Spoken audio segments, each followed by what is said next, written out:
Hello, my friends, and welcome back. Thank you very much for being with me again today.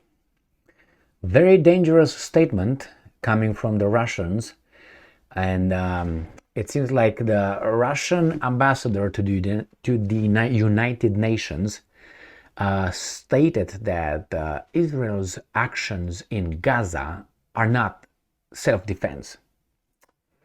Now, probably you're familiar with the garbage the corporate media vomits on us every day, telling us that Israel has the right of self-defense, Israel's right of self-defense. We all have the right of self-defense. The problem is there are limits in how we react. Now, they say, at least the UN ambassador, Russian ambassador to the United Nations, says Israel's Gaza operations are not self-defense. And he's going to make a point. Before you get angry and, you call me names, which I don't give a shit, let's go to this little article, which is not that one, is this one. So, Russia Today, November 2nd, 2023. I will use some examples, my friends. Israel's Gaza operations not quote-unquote self-defense. Moscow. The Jewish state, again, the Jewish state, you never hear the Romanian state, maybe Romania, is an quote-unquote occupying power, Russia's UN representative Vasily Nebenzia has claimed. So, is it an occupying power or is it not an occupying power? What do you think? Now you can say, well, let's take it chronologically. Well, we can take it chronologically, and we realize that Gaza is not a free, independent, sovereign institution, or body, country, enclave. It is over there, but everything for its function is controlled by Israel. How do I know that? If you disagree with that, look what Israel was capable of doing after Hamas attacked Israel on October 7th. They turned off the water, electricity, food, fuel, and they control who's coming in and who's going out. That means, I think it's like a prison where someone is the one who gives you food or doesn't give you food, gives you electricity or doesn't, gives you heat or doesn't, allows you visitation or allows you to leave or not. So what does that mean? That someone is in control of you. You cannot control anything. If you break out, you go and you hurt him or her, like they did in October 7th, which is bad. But you are an occupying force. You are the guys in charge. You keep these guys as in a prison. You enter whenever you want. They can't come in whenever they want.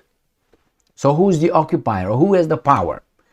Now, if you think that what I said is not right, and even though you can say, well, our action as Israelis in Gaza is self-defense, well, imagine this.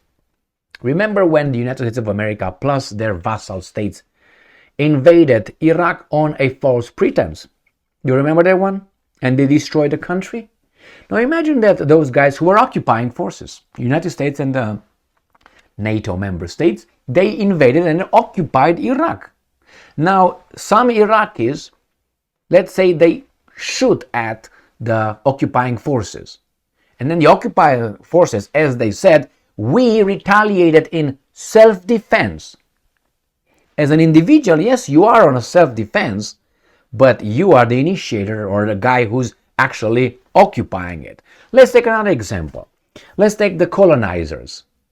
The colonizers, which are about, 6, 7 countries, all right? Not Europe, 7, 8 countries, and not only, if you talk about Europe, okay?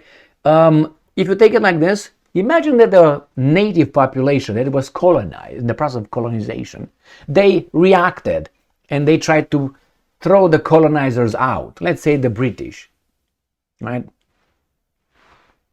Would the British can claim self-defense when they're going to exterminate those guys or not? Of course not. Of course not. Remember, let's say he's an aggressor, a criminal, a rapist, and he is committing the crime. He's in the process.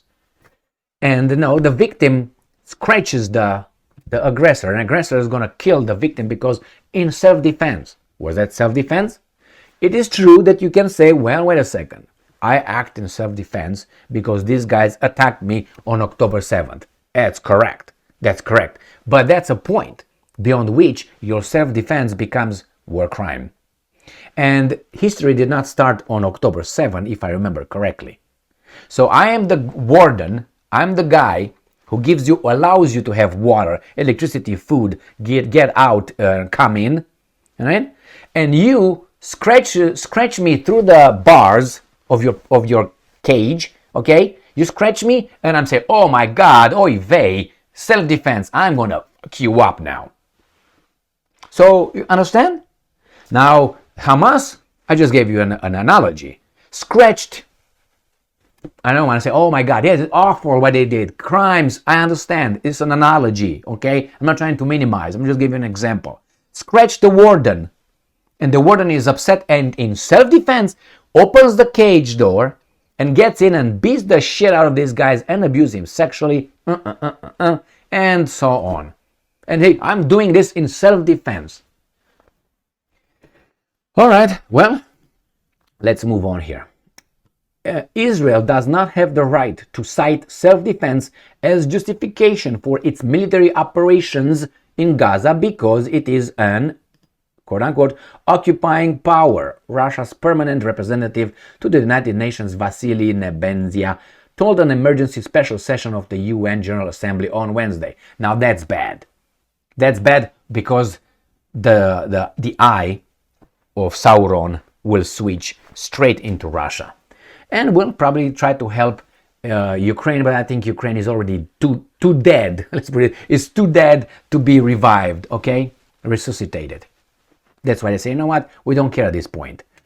Nebenzia said all the US and its allies can do is, and I'm quoting, talk about Israel's supposed right to self-defense, end quote. However, he pointed out that, and I'm quoting, as an occupying power, it does not have such a right, which was confirmed by the advisory opinion of the International Court of Justice in 2004.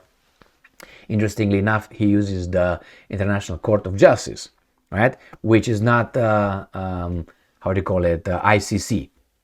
right? It's not International Criminal Court from The Hague. That's an organization. I think the International Court of Justice is a United Nations body. That has authority. The other one has just authority among the signatories. The diplomat went on to accuse the US and its satellites of hypocrisy, stating that in other situations, they always call to respect humanitarian law, create special commissions, and impose sanctions on those, and I'm quoting, who actually use force only as a last resort to stop decades of violence. He's talking about Russia, obviously. And decades of violence is we intervened in Ukraine to stop Kiev regime killing the Russian-speaking population from the Donbass.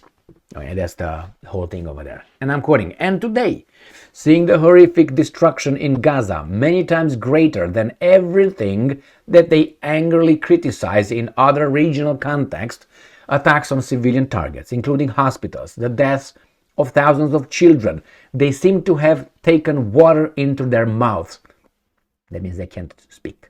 The permanent representative said, they talk about it, but they will not do anything about it. The Americans talk about, you need to cease fire over there. Yeah, you have to stop. Come on now. Come on. But they wait until the he does what does best. When he finishes, then he said, okay, now stop. It stopped anyway. They will not do anything. They will not do anything what Nebenzia said. And I pointed that out at least 5 times in the previous videos. So, Nebenzia also stressed that Russia nevertheless recognizes Israel's right to ensure its own security. He noted, however, that, and I'm quoting, it can fully be guaranteed only if there is a fair solution to the Palestinian problem, end quote, which should be based on the basis of United Nations Security Council resolutions. And I'm quoting, we do not deny Israel the right to fight terrorism, but fight terrorists, not civilians, Nebenzia said. Isn't that, I don't know, logical, normal? No? Decent? No? Okay. The Russian government has officially condemned the October 7 Hamas attack, all right, which prompted Israel Defense Forces to launch retaliatory airstrikes on Gaza and shutting off everything I told you. Moscow has also accused Israel of indiscriminately killing Palestinian civilians and has called for an immediate ceasefire. More than 9,000 Palestinians, civilians, are said to have been killed since October 7th, according to the latest figures from Gaza health officials. Even if you don't agree with 9,000, put 5,000 and it's still a war crime. So however you flip it, turn it, jerk it, is going to be the same result, my friend. But it's okay. Who has eyes to see, ears to to hear, and a brain to reason, understands who's who, what's what, and they understand perfectly why the United States of America is not doing anything to stop that. Not doing. It's talking about it, but not doing. Why? Because you have to understand who's in charge of whom. When you understand the dynamics of power and control and dominance, then you understand. I'm talking about Israel and some Western countries, interestingly enough. All right, you are going to understand. That's why the Western countries are over there to support blah, blah, blah. And it's not China or, I don't know, Bangladesh or India or, I don't know, or Japan. No, because Israel, Japan, Israel, China, Israel, Bangladesh, Israel, Germany, Israel, Great Britain, Israel, United States of America, and other weasels in Europe, obviously. And don't give me the Second World War, okay? In the Second World War, there are many, many groups that died, but somehow we know only one number. Because if I were to ask you, how many gypsies died in the Second World War? You don't know it. I don't know it. So that tells you something. How many homosexuals were killed in the Second World War by the Nazis? You know? You don't know it. Why you don't know it? How many political dissidents were killed by the Nazis in the Second World War? These are groups. You don't know it. Why don't you know it? How many Jews were killed? 6 million. Now, bad as everything, you know this, but you don't know anything else. That should at least raise some questions in your brain. Why don't I know? Why isn't that told in school? Why is that not told in mass media? Why are not movies made by that? I don't know. It's because that's the way it is, my friends. It's just a coincidence.